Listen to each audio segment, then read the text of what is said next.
ప్రత్యేకమైనటువంటి ధన్యవాదాలు ఆవిష్కరిస్తున్నాం. ఒక రూపాయి ఎవరి దగ్గర కూడా విరాళం తీసుకోకుండా దాదాపు 1200 మందికి ఉపాధి కల్పిస్తున్నటువంటి గ్రేటర్ హైదరాబాద్ బృందానికి ఒకసారి గట్టిగా చప్పట్లతో మనందరూ అభినందనలు ఆవిష్కరించాలి.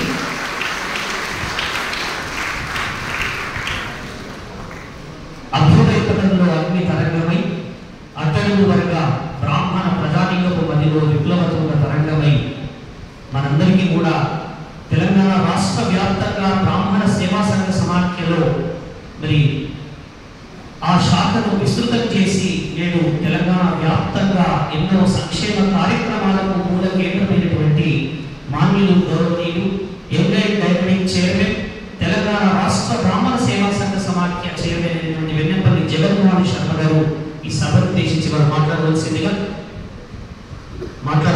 కోరుతున్నాం.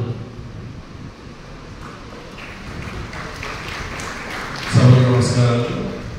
పెద్దలు, మా ఆత్మీయ సోదరుడు, తెలంగాణ బ్రాహ్మణ సేవా సంఘ సమాఖ్య గ్రేటర్ అధ్యక్షులు మునిపల్లి శ్రీనివాస్ గారి దంపతులకు, పెద్దలు, ఈనాటి ముఖ్య అతిథి మా ఆత్మీయులు, మాకు మార్గదర్శకులు కేవి రమణాచారి గారు, రిటైర్డ్ ఐఏఎస్, అదేవిధంగా ప్రభుత్వ ముఖ్య సలహాదారి, 6 ముఖ్యమంత్రుల దగ్గర వారు ముఖ్య సలహాదారుగా పనిచేశారు. తెలంగాణ బ్రాహ్మణ సేవా సంఘ సమాఖ్య చైర్మన్గా కూడా పనిచేశారు. వారికి ప్రత్యేక ధన్యవాదాలు.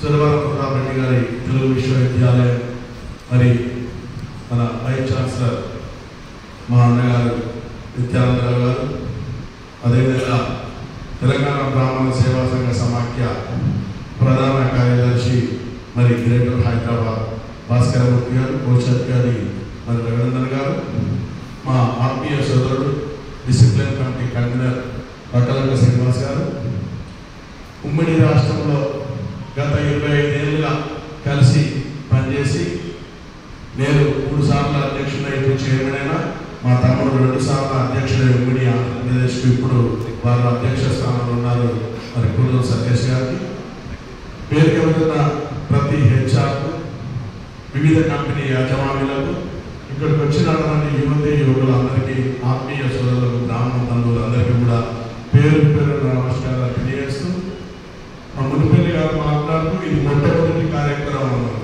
ఇది మొట్టమొదటిది కాదు, ఉద్యోగమేలా మొట్టమొదటిది. మా 2018 ఒక 15,000 మందికి కార్తీక సమారాధన ఉచిత సమారాధన కార్యక్రమం ఏర్పాటు చేసి చాలా బ్రహ్మాండంగా విజయవంతం చేశారు. అదేవిధంగా 2021, 2023లో వివాహ పరిచయ వేదిక నిర్వహించడం జరిగింది. మరి ఇది ఇప్పుడు జాబ్ మేళా కార్యక్రమం ఏర్పాటు చేశారు.